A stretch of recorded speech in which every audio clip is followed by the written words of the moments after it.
সুপ্রিয় দর্শক, দুর্নীতি দমন কমিশন, সংক্ষেপে বলা হয় দুদক। দুদক বললেই এখন সবাই চেনে।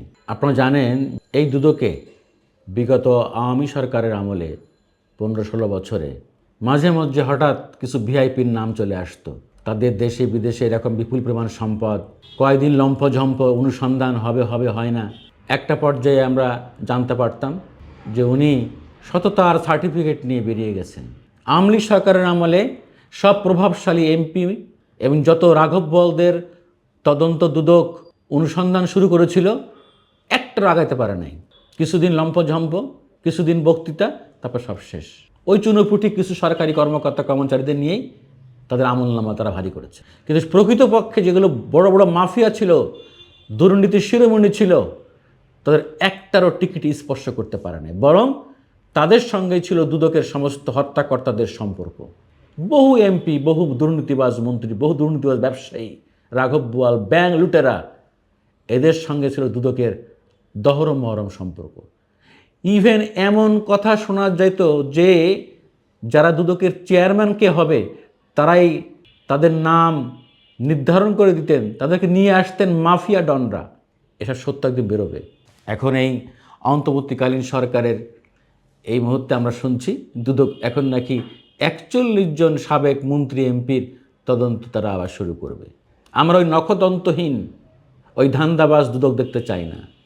এই দুদকের মধ্যেও কিন্তু শুদ্ধ অভিযান চালাতে হবে। দুদকের প্রত্যেকটা কর্মকর্তা কর্মচারীর সম্পদ বিবরণী যাচাই বাছাই করা দরকার।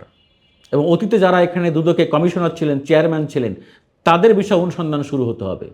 দুদককে পুরোপুরি জবাবদিহিতার মধ্যে আনতে হবে এবং রাজনীতি মুক্ত করতে হবে। কারোর অ্যাসাইনমেন্টে কারোর বিরুদ্ধে তদন্ত শুরু হবে, হিংসায় কারোর বিরুদ্ধে তদন্ত শুরু হবে, প্রতিহিংসার কারণে।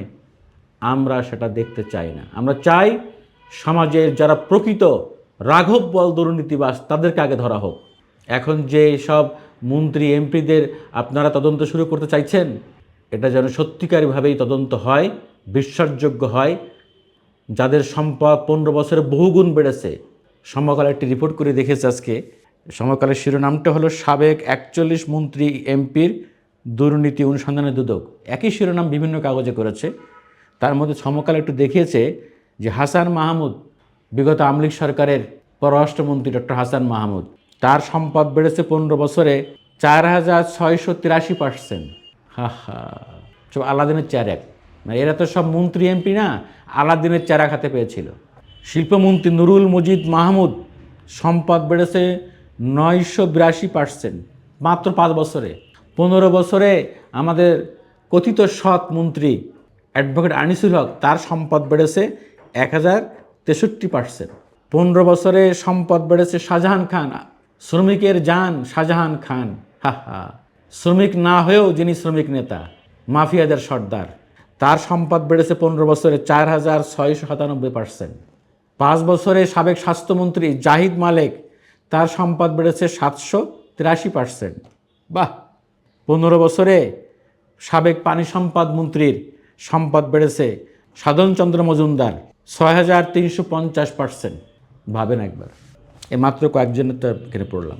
কীভাবে সম্পদ বাড়ে? কোনো ক্ষমা নাই। এই জাতি কোনো দিন ক্ষমা করবে না। আর যারা এদের ক্ষমা করে দিবে বা পার করে দিবে, তাদেরও ক্ষমা নাই। প্রফেসর ইউনূস স্যারের নেতৃত্বাধীন এই সরকারের প্রতি জোরালো অনুরোধ থাকবে, এদেরকে অনতিবিলম্বে গ্রেপ্তার করা হোক, আইনের আওতায় আনা হোক এবং দুদককে একটি বিশ্বাসযোগ্য শক্তিশালী জায়গায় নিয়ে আসা হোক, যাতে দুদক জনগণের একটি কাঙ্ক্ষিত প্রতিষ্ঠান হিসেবে সমাজ, দেশ, রাষ্ট্রকে দুর্নীতিমুক্ত করতে পারে। আজকের মতো এখানে শেষ করছি। আল্লাহ হাফেজ।